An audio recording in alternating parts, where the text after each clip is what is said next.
ठीक है।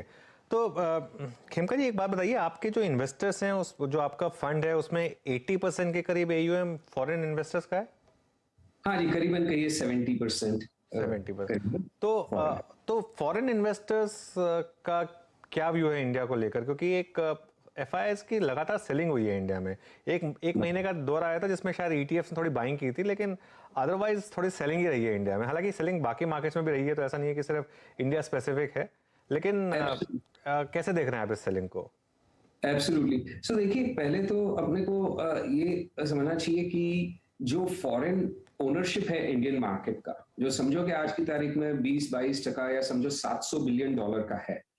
वो $700 बिलियन में मेरे अनुमान से 70% 75% जो है वो as a part of global funds है।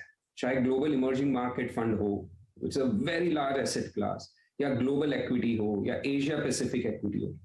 जो निवेश लोग करते खाली इंडिया फंड में, वो सिर्फ 25% की मात्रा में होगा। तो जो इवन इफ इंडिया अच्छा लग रहा हो, पर अगर आउटफ्लोज हो गए ग्लोबल इमर्जिंग मार्केट्स या ग्लोबल इक्विटी फंड्स में ग्लोबली, तो उनको थोड़ा बहुत इंडिया भी बेचना ही पड़ेगा। हालांकि समझो 10% का आउटफ्लो हो तो इंडिया में 5-7% बेचे, बट ऐसे नहीं कि वो इंडिया में जीरो सेलिंग करके उनका काम चलेगा।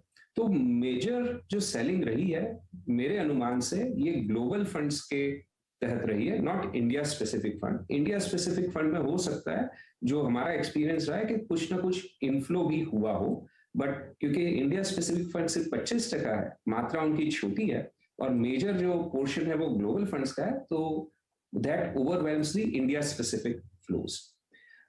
इंडिया में वेट ग्लोबल इक्विटी फंड्स में भी मेरे हिसाब से अगर आप देखें तो India stands out, and India का वेट बढ़ा है। ग्लोबल ईएम इंडिसेस में भी बढ़ा है, एंड पोर्टफोलियोज में भी वेट बढ़ा है। तो जो अपने आउटफ्लोज देख रहे हैं, वो इस हिसाब से देखना चाहिए कि ऐसा नहीं है कि फॉरेन इन्वेस्टर्स इंडिया पे नेगेटिव है। इनफैक्ट फॉरेन इन्वेस्टर्स इंडिया पे काफी पॉजिटिव है relative to particularly other equity markets. But overall equities में इन्वेस्टर्स ने आउटफ्लो इन्वेस्टर्स के आउटफ्लो हुए हैं ग्लोबली, और उसके तहत इंडिया में भी सेलिंग आई है।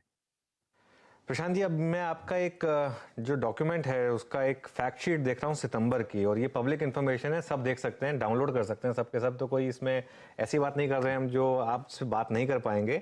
उसमें एक चीज़ जो स्टैंड करती है, अंबुजा सीमेंट में आपने 5.1% वेट लिया, और उसने आपके पोर्टफोलियो में 110 बेसिस पॉइंट का अल्फा जनरेट किया। तो ये क्या आपने इतनी बड़ी बेट ली इसमें, क्योंकि लोगों को डर लग रहा था कि कहीं ऑलरेडी महंगा नहीं हो गया हो, और इतनी बड़ी बेट आपने इसमें इसमें ली, इसका क्या कारण था? अनुज जी, सवाल आपका बहुत अपनी जगह सही है कि, और आपने जैसे कहा ये पब्लिक डॉक्यूमेंट है, बट क्या है कि हमारे जो कंप्लायंस पॉलिसी के हिसाब से अगर हम किसी भी इंडिविजुअल स्टॉक में बात करें, तो हमारी टीम पर कई बाधाएं आ नहीं, वो जाती मैं है। समझ सकता हूँ, इसीलिए मैंने कहा कि वो पब्लिक इन्फॉर्मेशन है, इसके लिए मैंने बिल्कुल मतलब नहीं, ऐसा कुछ पब्लिक नहीं है। हाँ। हाँ। इंफॉर्मेशन बिल्कुल नहीं, आपने जो कहा वो बिल्कुल सही है, पब्लिक इंफॉर्मेशन है, बट हमारे पास पब्लिक में बात करने की फिर भी पाबंदी रहती चलिए, है। थोड़ा एक ब्रॉड व्यू दे दीजिए, ब्रॉड व्यू तो दे ही हाँ, तो सकते मैं हैं। ब्रॉड ब्रॉड व्यू जो मैं अगर दूंगा, हाँ। तो देखिए, एक पोर्टफोलियो जो टीम मैनेज करती है, एक बैलेंस पोर्टफोलियो में रखना बहुत इंपॉर्टेंट रहता है एट ऑल टाइम्स।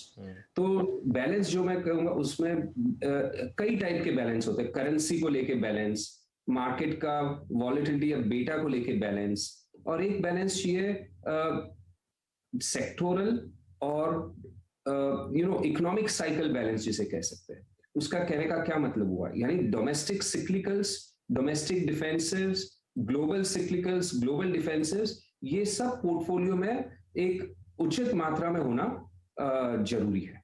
तो डोमेस्टिक सिक्लिकल्स में क्या क्या आती है, ये कैपिटल एक्सपेंडिचर की जो कंपनीज है वो आती है, फाइनेंशियल्स आती है, ऑटोज आती है, सीमेंट आता है, और कई ये भी आती है। डोमेस्टिक डिफेंसिव्स में जैसे हो गया कंज्यूमर स्टेपल्स और health care, domestic health care हो गया, वैसे।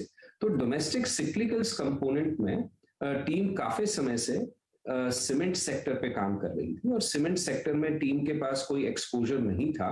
आज से साल 2 साल पहले की मैं अगर बात करूं तो काफी वक्त से सीमेंट सेक्टर में टीम ने अपना जो ये रिसर्च और एनालिसिस करके कई पोजीशंस लिए, कपल ऑफ पोजीशंस, 2 पोजीशंस ली है, जो कि आपने जैसे नोट किया पब्लिक डॉक्यूमेंट में भी लिस्टेड है।